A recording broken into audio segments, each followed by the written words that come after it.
Sir मैं गलत जाना तो क्या आप हमेशा रश करने के चक्कर में पड़े रहते हैं। रश मत कीजिए। अरे तो मैं क्या सीखने की बात कर रहा हूँ। रश मतलब रश होता है, जल्दबाजी। ठीक है चलो देखो यहाँ का ये सुन रहा हूँ। Sir rush is English word. हाँ मैं समझ गया भैया समझ गया इतना बोलिए ना। Sorry sir. देखो इसमें क्या कि इसमें दिया गया है इधर देखो हमको बस इतना प्रूव करना है कि ये पहले इसके और इसका आधा है ना बस यही करना है। ठीक है सिंपल सी बात है क्या कि हम खींच रहे हैं कौन सा कंस्ट्रक्ट करेंगे पहले बात कंस्ट्रक्ट करते हैं। ध्यान से देखना कंस्ट्रक्ट करेंगे क्या है जीसी कर रहे हैं कि पहले इसके ए के ना ए के पहले कर रहे हैं। ठीक है और हमको दिया क्या गया है कि जो मिड पॉइंट है मतलब क्या है जो है इसका मिड पॉइंट है मतलब ए बराबर क्या है एफ सी ए बराबर क्या आ जाएगा सी एफ सी। ठीक है ये तो गिवन दिया है। ठीक है तो हम क्या करते हैं ये ट्रायंगल और ये ट्रायंगल उठाते हैं। ठीक है तो कौन सा ट्रायंगल लेंगे ए ई एफ ट्रायंगल लेंगे और कौन सा ट्रायंगल लेंगे एफ जी सी ट्रायंगल लेंगे। ठीक है इसको क्या करेंगे कॉन्वर्ट कर देंगे। देखो सी ए एफ ई वही चीज है सिंपल सर क्या है ए एफ ई बराबर जी F C A F E बराबर क्या G F C angle G F C F C. ठीक क्यों होगा vertical opposite angles V O लिख दीजिए जल्दी से। नहीं नहीं वर्टिकल पूरा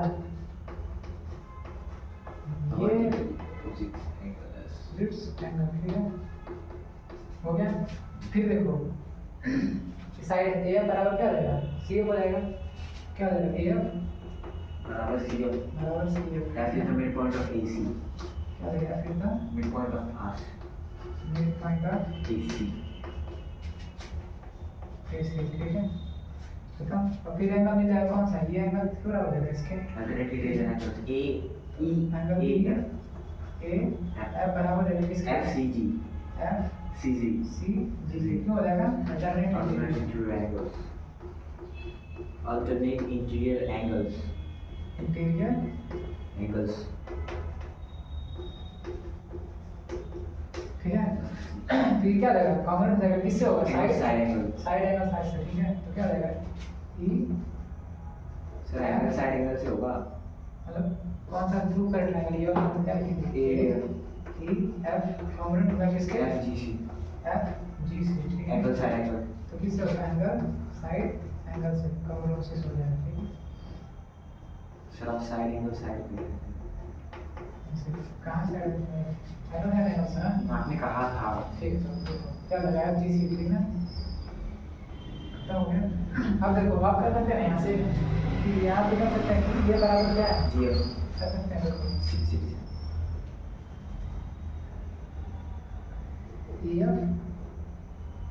एफ हो गया ये बराबर जी एफ और सीधी से क्या आ जाएगा ठीक है और यहाँ पे ये बराबर किसके जी एफ हो गया और ये जी सी बराबर किसका रहेगा ए के बराबर रहेगा।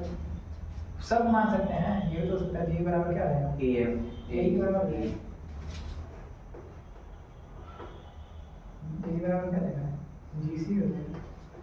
ठीक है किससे होगा एबीसीडी से। अब ध्यान से तुम इतना से देखना है। ठीक है अगर हमको पैरेललोग्राम अगर प्रूफ करना होता है तो हमको क्या चाहिए होता है क्या प्रूफ करना है सर साइड्स पैरेलल साइड नहीं साइड इक्वल कर देना चारों साइड क्या अपोजिट इक्वल और पैरेलल अपोजिट साइड इक्वल करते हैं तो हो जाएगा। अब एक जो बताओ हम माने थे क्या कि ए पी क्या है मिड पॉइंट है इसका मतलब ए बराबर क्या हो जाएगा ए बी बी था ये बी है ठीक है तो इसका मतलब ए बराबर क्या होगा बी ए बी तो इसका हम पहले से लिख सकते हैं ना ए बराबर बी।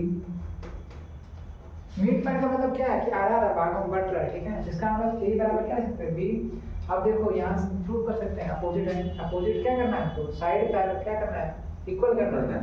अगर इसका साइड के बराबर आता है इसका साइड इक्वल के बराबर तो इसका मतलब क्या ये पैरेललोग्राम है पूरा यस और जब ये पैरेललोग्राम हो जाएगा तो इसका मतलब ये बराबर है किसके बी सी के पैरेलल हो जाएगा पैरेलल सॉरी ठीक है पैरेललोग्राम है तो इसका मतलब ईजी पैरेलल है किसके बीसी के और ईएफ भी पैरेलल है किसके ठीक है। उसके बाद हम साइड पे करेंगे कि मान लो कि ये इक्वल टू कितना करेंगे ईएफ और यहाँ पे लिख रहे हैं क्या चीज इसको भी तो ईएफ लिख सकते हैं। हां सर ये बराबर है अभी बराबर किया ना तो ये बराबर क्या हो जाएगा ये 2f हो जाएगा फिर यहाँ पे कर देना bc इक्वल टू क्या हो जाएगा 2 खत्म। तो वहाँ से आ जाएगा वो चीज, फिर इसको कर देना, ठीक है। तो पहले आपको क्या प्रूव करना है कि इसके बराबर ये है, इसके बराबर ये है, ठीक है। तो वही करते हैं, तो करो भाई साहब। लिखो पहले। अरे तो करना पड़ेगा, देखो रुक जाओ, कर दे रहा हूँ देखो।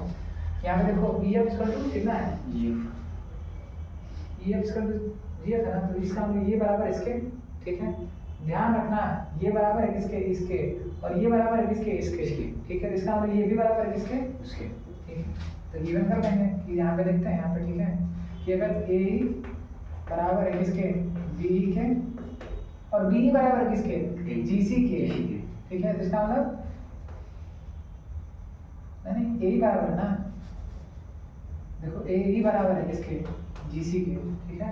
इसका मतलब बी सी के ये भी बराबर होता है, तो बी बराबर जी सी, ठीक है। हो गया, ये गिवन था,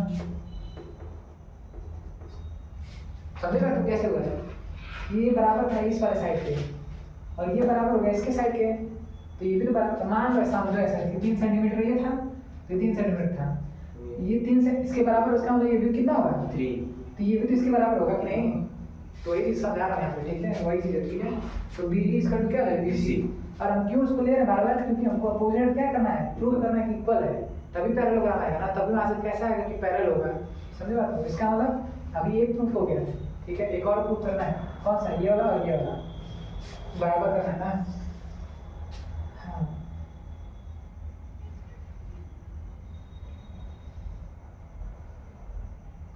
तो यहाँ से प्रूफ हो जाएगा,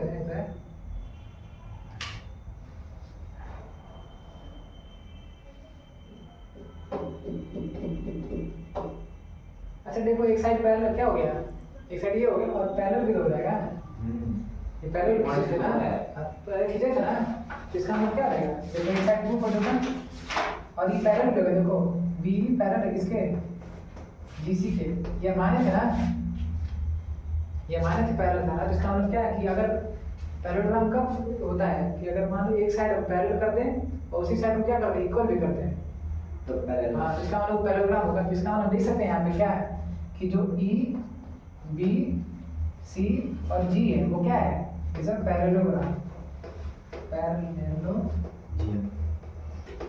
ठीक है, समझ बात को। तो इसका मतलब क्या है कि ये ईजी बराबर किसके हो जाएगा, ये बीसी के। तो इसका मतलब लिख सकते हैं ईजी पैरेलल है किसके, बीसी के, ठीक है।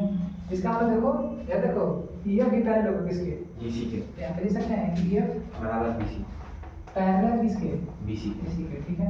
तो ये तो पहला प्रूफ हो गया, ठीक है, पैरेलल होता है।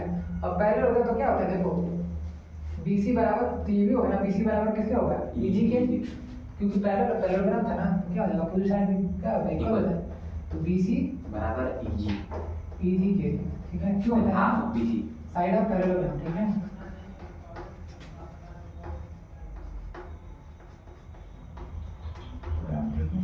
अब यहाँ पर डेफिनेट के लिए भी देखेंगे ना, समझ लेना।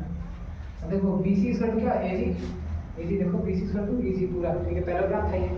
अब देखो हमको प्रूव करना था कि हाफ है इसका, ये जो है इसका हाफ है, ठीक है। क्या करें, BC को से छोड़ दो, ठीक है, BC को से छोड़ दो, और EG को तुम बताओ क्या लिख सकते हो, EF प्लस FG लिख सकता ना, लिख दो EG प्लस GF लिख दो, ठीक है। ठीक है, अब देखो हम पीछे प्रूव किए थे कि EG बराबर GF होता है, कहीं प्रूव किए थे EG बराबर GF, एंड किए थे ये तो रहा, इसके ऊपर देखिए ये रहा, सी नीचे नहीं ना, तो EF है ये, सारी EF है, EG नहीं है, यहाँ पे EF है, EF है, ठीक है। CPCD से सर, आप देखो यहाँ पे है ये बराबर GD CPCD किए थे, तो यहाँ पे क्या क्या लिख सकते हो, ये बराबर EF लिख सकते हो ना, क्या हो जाएगा BC इक्वल टू ये बराबर EF क्या हो जाएगा बराबर EF। तो इसको करोगे अगर यहाँ पे क्या, यहाँ पे क्या half EF, BC equal to क्या है 2 EF आ जाएगा, है ना, EF से कितना आ जाएगा, हाफ EF। इसका मतलब ये जो होता है BC का कितना होता है, हाफ होता है, तो वही है, ठीक है, समझ बात थोड़ी चीज। ये देखो यहाँ पे आ रहा है, देखो कि अगर EF किसका पैरेलल है, BC के, तो ये आप और किसका BC से। समझे, यही प्रूव करते हैं। देखो बात आप इसी मिड पॉइंट चौक पर लगाते हैं। अब सर समझ आ गई होगा अब इसमें कंफ्यूजन नहीं। बस एक बार कर लिया AF equals to FC triangle AF and triangle FGC. Now AF is equals to GFC